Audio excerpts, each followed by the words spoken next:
संतान सप्तमी व्रत कथा। सप्तमी व्रत की कथा से संबंधित एक पुरानी कथा प्रचलित है। इस कथा के अनुसार एक बार श्री कृष्ण ने युधिष्ठिर को बताया कि किसी समय मथुरा में लोमस ऋषि आए थे। मेरे माता पिता देवकी तथा वासुदेव ने भक्ति पूर्वक उनकी सेवा की तो ऋषि ने उन्हें कंस द्वारा मारे गए पुत्रों के शोक से उभरने के लिए उन्हें संतान सप्तमी का व्रत करने को कहा। लोमस ऋषि उन्हें व्रत का पूजन विधान बताकर व्रत कथा भी बताते हैं। नहुस अयोध्यापुरी का प्रतापी राजा था। उसकी पत्नी का नाम चंद्रमुखी था। उसके राज्य में ही विष्णुदत्त नामक एक ब्राह्मण रहता था। उसकी पत्नी का नाम रूपवती था। रानी चंद्रमुखी तथा रूपवती में परस्पर घनिष्ठ प्रेम था। एक दिन वे दोनों सरयू में स्नान करने गई। वहां अन्य स्त्रियां भी स्नान कर रही थी। उन स्त्रियों ने वहीं पार्वती शिव की प्रतिमा बनाकर विधि पूर्वक उनका पूजन किया। तब रानी चंद्रमुखी तथा रूपवती ने उन स्त्रियों से पूजन का नाम तथा विधि पूछी।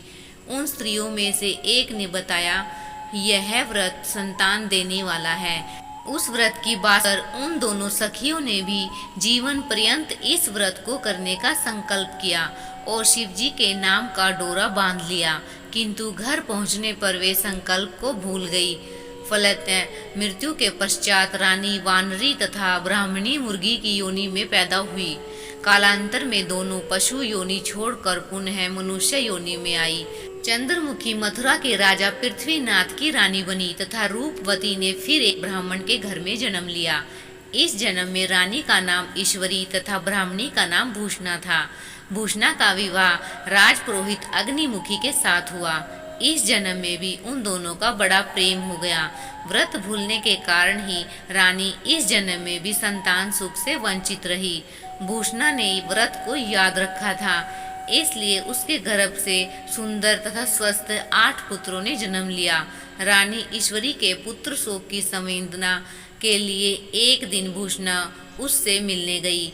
उसे देखते ही रानी के मन में एक ईर्ष्या पैदा हो गई और उसने उसके बच्चों को मारने का प्रयास किया, किंतु बालक न मर सके। उसने भूषणा को बुलाकर सारी बात बताई और फिर क्षमा याचना करके उससे पूछा कि किस कारण तुम्हारे बच्चे नहीं मर पाए। भूषणा ने उसे पुनर्जन्म की प्रभाव से आप मेरे बच्चों को चाह कर भी नहीं मरवा सकी।